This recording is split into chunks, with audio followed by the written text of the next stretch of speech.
ನಮ್ಮ ಹೆಸರು ವಿಜಯ್ ಕುಮಾರ್ ಅಂತ. ನಮ್ಮೂರು ಬಂದು ಮುಕ್ಚಿನಹಳ್ಳಿ. ಮುಂಚೆ ಸುಮಾರು ರೆವಿನ್ಯೂ ಡಿಪಾರ್ಟ್ಮೆಂಟ್ ಅಲ್ಲಿ ಇವಾಗ ಮುಚ್ಚಿನಹಳ್ಳಿ ಇರೋದು.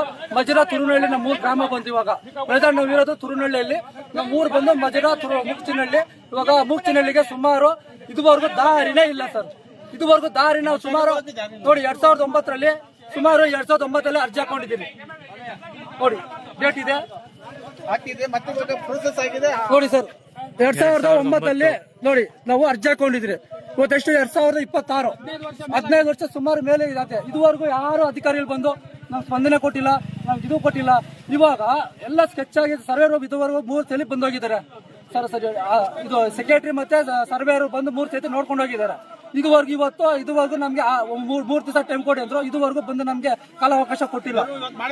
ತಳ್ಬಿಟ್ಟು ನೋಟಿಸ್ ಎಲ್ಲ ಕೊಟ್ಟು ಕಾನೂನು ಪ್ರಕಾರ ಬದ್ಧವಾಗಿ ಮಾಡ್ತಾ ಇದ್ರು. ಇವಾಗ ಬಂದ್ಬಿಟ್ಟು ನಾನು ಅದ್ ಮಾಡಿದೀನಿ, ಇದು ಮಾಡಿದೀನಿ, ನಮ್ ಕಾಲಾವಕಾಶ 7 ದಿನ ಬೇಕು, ಹಂಗೆ ಅಂತ ಹೇಳ್ಬಿಟ್ಟು ಒಬ್ಬ ಪೊಲೀಸ್ ಅಧಿಕಾರಿಯಾಗಿ ಅವರೊಬ್ಬ ನ್ಯಾಯ ಕೊಡ್ಸೋ ಜವಾಬ್ದಾರಿ, ಸಾರ್ವಜನಿಕ ಜವಾಬ್ದಾರಿ ಕೊಡೋನಾಗಿ ಅವನೇ ಇವತ್ತು ಸುಮಾರು ಊರೆಲ್ಲ ಅವನೊಬ್ಬ ಸರ್. ಸುಮಾರು ಕಾಲಿಟ್ಕೊಂಡ್ ಬೇಡ್ಕೊಂಡಿದ್ರು ಮನೆ ಹತ್ರ ಹೋಗಿ ಅವ್ರ ಹತ್ರ. ಸರ್ ಬಿಡಿ, ಇದೊಂದ್ಸಲಿ ಬಿಟ್ಬಿಡಿ ದಾರಿ. ಬಿಟ್ಟಿದ್ರು ಸರ್. ಮೊನ್ನೆ ರೀಸೆಂಟ್ ಆಗಿ ಬಿಟ್ಟಿದ್ರು. ಸುಮಾರು 3 ದಿವಸ ಆಯ್ತು ಮುಚ್ಚವ್ರು. ಬರೀ 3 ದಿವಸ ಆಯ್ತು ಮುಚ್ಚಿ. ನಾವು ಅದಕ್ಕೆ ಸುಮ್ಮನೆ ಆಗೋದು. ಈಗ ಬಿಟ್ಟವನಂತ ಮತ್ತೆ 3 ದಿವಸ ಬಿಚ್ಚೋದು, ಮತ್ತೆ ತುಂಬೋದು, ಮತ್ತೆ ಬಿಚ್ಚೋದು, ಮತ್ತೆ ಇದು ಮಾಡ್ತಾನೆ. ಅದಕ್ಕೆ ತಹಶೀಲ್ದಾರ್ ಬಂದಿದ್ದಾರೆ, ಆರ್ಎ ಬಂದಿದ್ದಾರೆ, ಡಿಟಿ ಮಾಡಿ ಬಂದಿದ್ದಾರೆ, ಸರ್ವೇರ್ ಬಂದ್ರೆ ಇವಾಗ ಬಂದ್ರು. ಇವಾಗೂ ದಾರಿ ಹಾಕೋ ತರಬೇಕೋಸಕ್ಕೆ ಅವ್ರ ಕೈಯಲ್ಲಿ ಆಗಿಲ್ಲ ಅಂದ್ರೆ ಇನ್ನೇನು ಅಧಿಕಾರ ಆಗಿರ್ಬೇಕು ಅವರು.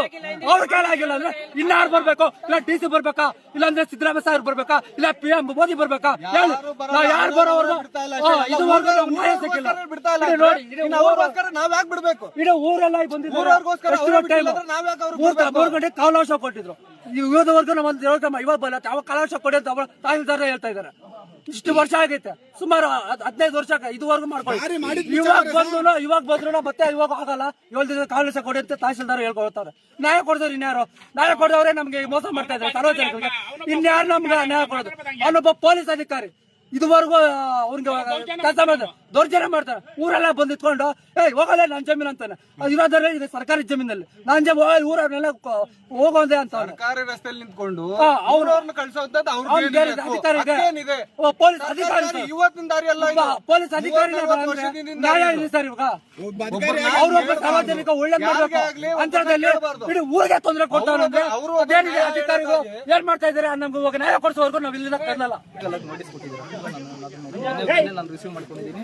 ಮೊನ್ನೆ ನಾನು ನಿಮಗೆ ಪೋಸ್ಟಲ್ಲಿ ರಿಪ್ಲೈ ಮಾಡಿದ್ದೀನಿ, ಮೇಲೆಲ್ಲ ರಿಪ್ಲೈ ಮಾಡಿದ್ದೀನಿ. ನಾಳೆ ಬೇಕಾದ್ರೆ ನಾನು ನಿಮಗೆ ಎಲ್ಲ ನೋಟ್ಸನ್ನು ತಗೊಂತೀನಿ. ನನಗೆ 7 ದಿವಸ ನೀವು ಕಾನೂನು ಪ್ರಾವಿಷನ್ ಕೊಟ್ರಿ. ಕಾನೂನಲ್ಲಿ 7 ದಿವಸ ಕೊಡ್ಲೇಬೇಕಾಗುತ್ತೆ ಎಲ್ರಿಗೂ. ನಮಗೂ ಕೊಡ್ರಿ. ಯಾವತ್ತು ಹೊಡಿರಿ ಹೊಡೆದಾಕ್ತೀನಿ. ನೀವು ಅವತ್ತು ಬಂದ್ಬಿಟ್ಟು ನೋಡಪ್ಪ ಇದು ನೋಡ್ದಾಗಿದೆ, ಊರವರೆಲ್ಲ ನಿನ್ನ ಹತ್ರ ಬಂದು ಕೇಳ್ತಿದ್ದಾರೆ, ನೀವು ಬಿಡಬೇಕು ಅಂತ ನಾನು ಕೇಳ್ಬೋದು. ಯಾಕಂದ್ರೆ ಅದೆಲ್ಲ ಕಡೆನೂ ಜಮೀನು ಬಿಟ್ಟು ನಾನು 1 ಎಕರೆ ಮೇಲೆ ಬಿಟ್ಟಿದ್ದೀನಿ ಸರ್. 1 ಎಕರೆ ಮೇಲೆ ಕಾನೂನು ಪ್ರಕಾರ ಬಿಟ್ಟಿದ್ದೀನಿ. ನಾನು 1 ಎಕರೆ ಬಿಟ್ಟು ನಾನು ಹಿಂಗೆ ಬದುಕಬೇಕು. ನನಗೆ ನ್ಯಾಯ ಮಾಡಿ. ಇರಪ್ಪ, ನಾನು ಮಾತಾಡ್ತಾ ಇದ್ದೀನಲ್ಲಪ್ಪ. ನಾನ್ ಮಾತಾಡ್ತಾ ಇದ್ದೀನಲ್ಲ, ಮಾತಾಡೋ ನೀನು. ಮಾತಾಡ್ಬೇಕು ಹೇಳಿ ಸರ್. ಮಾತಾಡ್ಬೇಕಂತ ಮಾತಾಡಿ ಸರ್. ಅವ್ರು ನಾನು ಹೇಳ್ತೀನಿ ಸರ್. ನಾನೇ ಮಾತಾಡ್ತೀನಿ. 7 days ಕೊಟ್ಬಿಡಪ್ಪ ಅವ್ರಿಗೆ ಟೈಮ್ ಕೊಟ್ಟು. ಸರ್ ಇದು 7 days ಕೊಡಕ್ಕೆ ಹೇಳಿ ಸರ್. ಸರ್ ಇಲ್ಲಿ ಕೇಳಿ, ಸುಮಾರು 6 ತಿಂಗಳಿಂದ ಸಭೆ ಬಂದಿದ್ದಾರೆ. 3 ಸತಿ ಬಂದಿದ್ದಾರೆ. ಕೇಳಿ ಸರ್ ಇದ್ದಾರೆ, ಬಂದು ಕೇಳಿ ವಾಪಸ್ ಹೋಗಿದ್ದಾರೆ 3 ಸತಿ. ಇನ್ನೆಷ್ಟು ವರ್ಷ ಬೇಕು? ಅದು ನಮ್ಗೆ ಬೇಕಾಗಿರೋದು ಸರ್. ನಾವ್ ನ್ಯಾಯ ಕೊಡೋವರೆಗೂ ನಾವ್ ಇಲ್ಲಿ ಜಾಗ ಕದ್ಲಲ್ಲ. ನಾವ್ ನ್ಯಾಯ ಸಿಗೋವರೆಗೂ ಕದ್ಲಲ್ಲ. ಇದು ಸರ್ವೆ ಇದು ಒಂದು 3 ಸತಿ ಬಂದಿರೋದು. ಯಾರೇ ಬಂದಿದ್ದಾರೆ,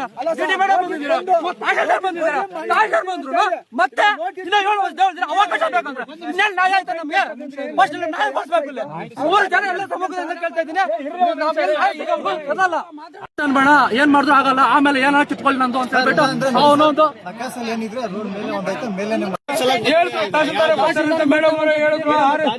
ಯಾರಾದ್ರೂ ನನಗೆ ಮತ್ತೆ ಯಾಕೆ ಹೇಳಿ ಮೇಡಮ್ ಇನ್ನೇ ಎಷ್ಟು ದಿನ ಅಂತ ತಿರ್ಸ್ತೀರಾ ಮ್ಯಾಮ್? ನಾವು ಅಲ್ಲ ಇನ್ನೇ ಎಷ್ಟು ಸಲ ತಿರ್ಗ್ಬೇಕು ಹೇಳಿ ನಾವು? ಮೇಡಮ್ ಅವರ ನೀವು ದಾರಿ ಯಾಕೆ ಹೇಳಿಲ್ಲ? ತಹಸೀಲ್ದಾರ್ ಬರ್ತಾರೆ, ದೊಡ್ಡವ್ರು ಬರ್ತಾರೆ, ಮಾತಾಡ್ತೀರ ಅಂತ ಹೇಳಿದ್ರ.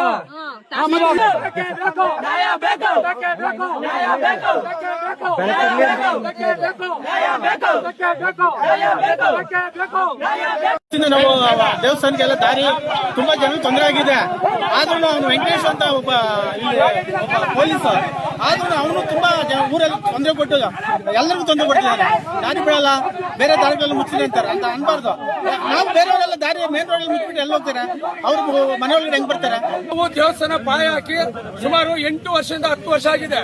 ಇವತ್ತು ದೇವಸ್ಥಾನ ಕಟ್ತಾ ಇದೀವಿ, ಆ ದೇವಸ್ಥಾನಕ್ಕೆ ದಾರಿ ಬಿಡ್ತಾ ಇಲ್ಲ. ಮುಂದಿನ ದಿನಗಳಲ್ಲಿ ಇದು ಉಗ್ರದು ಹೋರಾಟ ಮಾಡ್ತೀವಿ. ಡಿಸಿ ಆಫೀಸ್ ಹತ್ರ ಒಂದು ಮಶಾಣ ಇದೆ, ಆಂಜನೇಯನ ದೇವಸ್ಥಾನ ಇದೆ, ರಾಮರ ದೇವಸ್ಥಾನ ಇದೆ, ಒಂದು 300 ಎಕರೆ ಜಮೀನ್ ಇದೆ. ಆ ಜಮೀನುಗಳಿಗೆ ದಾರಿ ಇಲ್ಲ. ಸುಮಾರು ಸತಿ 6 ವರ್ಷದಿಂದ ತಾಲೂಕು ಆಫೀಸ್ ಓಡಾಡಿದ್ದೀನಿ. ಇವತ್ತು ಬರ್ತೀವಿ, ನಾಳೆ ಬರ್ತೀವಿ, ಪರಿಶೀಲನೆ ಮಾಡ್ತೀವಿ. ಇವತ್ತು ಸುಮಾರು 2 ಸತ ನೋಟಿಸ್ ಕೊಟ್ಟಿದ್ದಾರೆ. 2 ಸತ ಬಂದು ಸರ್ವೇಯರ್ ಬಂದು ಚೆಕ್ ಮಾಡಿ ಎಲ್ಲ ಕೊಟ್ಟು ಇವತ್ತು ಗ್ಯಾರಂಟಿ ಮಾಡಿಸ್ಕೊಡ್ತೀವಿ ಅಂತ ಹೇಳಿ ಇವತ್ತು ಯಾವ್ದೋ ಒಂದು ಸುತ್ತು ನಮ್ಮೂರ ಒಂದು ಸ್ವಲ್ಪ ತಕರಾರಿತ್ತು, ಅದನ್ನ ಪರಿಶೀಲನೆ ಮಾಡಿದ್ದಕ್ಕೆ ಲೇಟ್ ಆಯ್ತು.